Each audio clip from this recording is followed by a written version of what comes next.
In the name of the Father, and of the Son, and of the Holy Spirit, one God, Amen. Good morning, everyone. Welcome. Christ is born. Glorify Him. Christ is born. Glorify Him. That's, much better than Merry Christmas. Nothing wrong with Merry Christmas, but just being more intentional about the season itself. Christ is born. Glorify. There we go. Very good. Very good. Just getting ready for Christ is risen later on in a few months. So, as we come again to another Coptic month, the month of Tuba, which is following the Nativity, and you see the 4 weeks, as we always say, the readings are always intentional. So, since the big event that happens and will happen, in the month of Tuba, which is the Theophany, the Feast of the Theophany of the Epiphany, then you see that actually the 4 readings or the 4 weeks of the month are around that idea of baptism, around the idea of declaring the salvation. So you see, in general, for example, the first week, which is today, is the declaration of that salvation into a foreign country, right, which resembles and symbolizes the Gentiles. And we'll talk about this more. The second gospel, or the second week, will be the Theophany itself, the Holy Theophany in which the Lord was baptized. The third week is more of the ministry of John the Baptist. And then the fourth week of the month read more of the symbol of baptism through the miracle. This is the second time we read the miracle of the born blind. We read it in one of the Sundays of the Great Lent, which is coming again soon also. But definitely this is the second time we read it here in the liturgical calendar on Sundays, that the fourth Sunday of the Coptic month of Tuba, as also a very, very beautiful link and relationship between the illumination and the baptism, So with all this, coming today to that first Sunday, which is again the declaring the salvation, and you see this very clear in the gospel and also in the Pauline epistle. I was just going through the Pauline epistle and the Romans 15 from 4 to 19, and actually I counted. I should have asked you what is the Pauline epistle, but so you're off the hook this week. Romans 15 from 4 to 19. I counted actually one word that is repeated several times, more than, I think it's like 9 times in this passage that we read. The word what? Gentiles. Thank you. Gentiles, right? Why is that important? Because again, the idea of the salvation is for everybody. And the salvation is reaching everyone. And you see that with the story of the Holy Family being called by the angel to go and to take Egypt as a refuge, which is a beautiful, paradox, right? Because Egypt is always, till that time, in the Old Testament, till that time, is the symbol of Pharaoh, symbol of evil, symbol of the slavery of the Israelites for years and years and years. So all those things, you look at it and you see that the Lord is actually specifically choosing this particular land in order to be the refuge. It tells us a lot. Right? Not only just from the history, but even till now. Because from a land that was a symbol of evil and symbol of slavery into a land that has one of the ancient churches, the Church of Alexandria, the Coptic beautiful church that we're in right now. And you see how much God is willing and able to change. So no one can say there is no hope. And no one can say, it's too hard. Or no one can say, I don't know if I'm able to do it or not. Because what we have today is a beautiful example of that. Of that transformation. And another thing that's in the gospel today, before I go on with the main message, is something that's very important also, which is the way the angel addresses the family. And he's talking to whom? Talking to Joseph. But talking to Joseph about whom? About his wife and his son? No, about whom? The son and the child and his mother. The child and his mother. So that's again a very, if we read it again from Matthew chapter 2 in verse 13. Now when they had departed, behold, an angel of the Lord appeared to Joseph in a dream, saying, Arise, take the young child and his mother. Take the young child and his mother. And it's very, very specific. And we know at that time, the mother and the female and the women were totally ignored. Totally ignored. So when the angel is coming to him and addressing him and saying, take the young child and his mother, he's telling him and telling us and telling the whole humanity that this child is different and this birth is different and this birth is miraculous virginal birth. So this is something to hint on and to take a note of it, because this is a beautiful and very important proof from the text itself, from the gospel itself, about the miraculous birth of our Lord Jesus Christ. Why going to Egypt? John Chrysostom talks about this a lot, and from several writings and long homilies that he talks about, I'll read a little passage from that. Why Egypt? And I hinted on that early on, but let's see what John Chrysostom is talking about. Because when Egypt and Babylon, which are the most of the world, were burning with the flame of ungodliness, by going to Egypt, he signifies from the beginning that he will correct and amend both Egypt and Babylon. And you can see that also in the prophecy of Isaiah. And inducing men by this to expect his bounties concerning the whole world likewise. Again, Chrysostom says, by going to Egypt, he signifies from the beginning that he will correct and amend both. He will correct and amend both. Even though at one point it was, as I said earlier, a symbol and a place for slavery and for evil, yet it was ready for the Lord to come.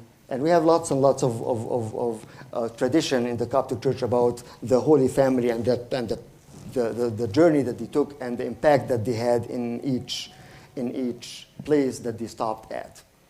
But then also the gospel ends with take us from all the way from Egypt to where? What's the second city that is mentioned today in the gospel? Nazareth, exactly. Somebody's awake. At the end of the passage in verse 23, Matthew 2:23, and he came and dwelt in a city called Nazareth, that it might be fulfilled, which was spoken by the prophets, he shall be called a Nazarene. So here, what I was thinking about is we have the journey from Egypt to Nazareth. From Egypt, which is a symbol of evil and being transformed to a refuge, and to not just a refuge, to a beautiful living church that we are enjoying right now, all the way to Nazareth, which is out of Nazareth, nothing good can come. Right? And Nazareth also, as we'll see, the meaning and the name itself, that is, he's called Nazarene, that he's separated. He's separated. He's special. So where are we at from that journey, from Egypt to Nazareth? From Egypt to Nazareth. I thought of three words that we'll just, talk about briefly in this short time here. Thought about three words: embrace, endure, and estrange. Embrace, endure, and estrange. Embrace, because the Lord embraced everybody, embraced the whole world, embraced the whole world, right? You see, this is very, very common in all the Psalms of the readings today. From Vespers yesterday, Psalm 46 or 47. Where it says again, clap your hands, all your nation, right?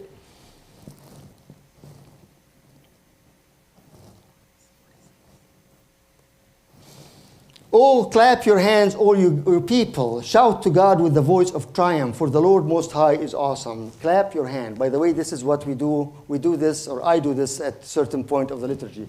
Anybody pays attention to this? When? At the end.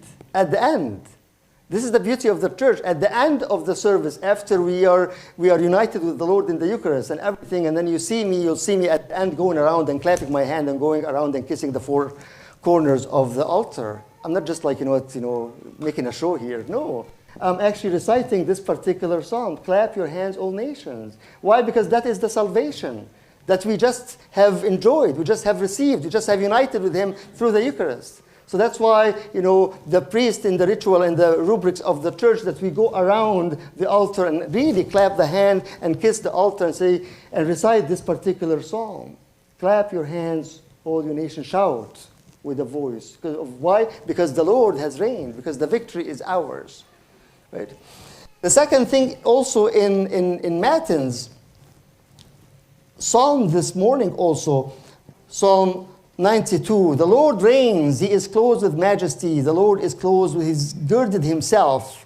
Again, he is reigning all over the world. And then even in the liturgy, Psalm, as we just read now,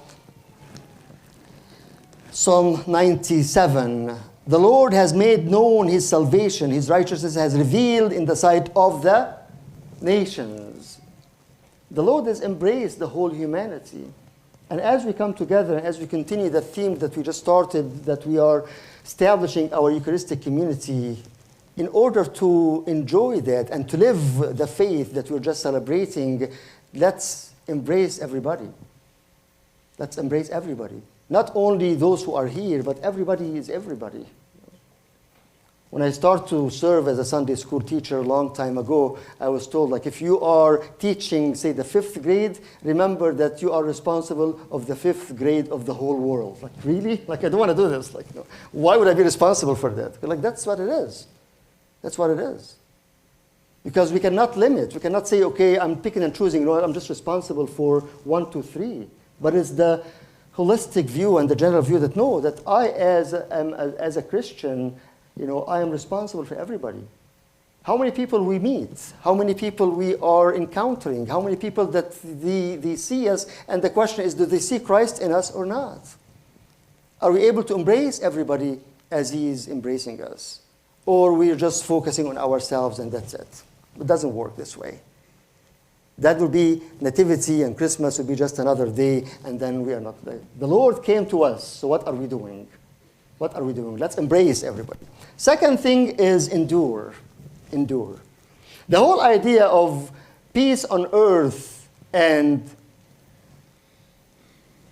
joy and glory, right? When you see this and you see the hymn that was said and was taught to the shepherd by the angels, and then you just jump forward 2 years ahead and you see the massacre that happened, all the killing of the children 2 years and under of Bethlehem. So there is no joy and there is no peace and there is no glory.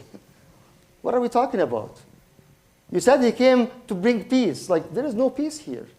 Actually, some people are very, very, very scandalized by this particular, how God can permit young kids to die.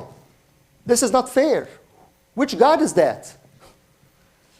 And Chrysostom answers that also and said, we are looking for the kingdom of heaven. And these people, these kids, even though they have nothing, they are innocent, yet they offer themselves, even if it's unwillingly, but they still offer themselves, and their parents offer themselves as a sacrifice in order to be part of the kingdom of heaven. Endure the tribulation. Endure the tribulation. In the Catholic epistle today, the first epistle of St. John, chapter 3, and verse 8, says, he starts the verse by saying, he who sins is of the devil, for the devil has sinned from the beginning. But then look at the second part of this verse, verse 8. For this purpose the Son of God was manifested. What is this purpose? That he might destroy the works of the devil. Are we aware of this verse? Are we aware of this verse? Can we memorize it? Can we believe it? Can we live by it? For this purpose, the Son of God was manifested, that he might destroy the works of the devil. And you see the same theme in the gospel reading of Matins, of Vespers yesterday, and of today also. The person that was possessed by them. Yes, there is evil. And yes, walking and submitting our life to the Lord is not going to go easy. It's going to come with all the war, with all the attacks, with all the tribulations. But are we willing to endure or not? Not because we are strong, not because we are willing to do that, but because of this reason he manifested himself, that he might destroy the works of the devil. Let's not be afraid, as he says. Let's not be scared and say, well, the devil is strong. Even if he's strong, we have the stronger and the strongest. Right?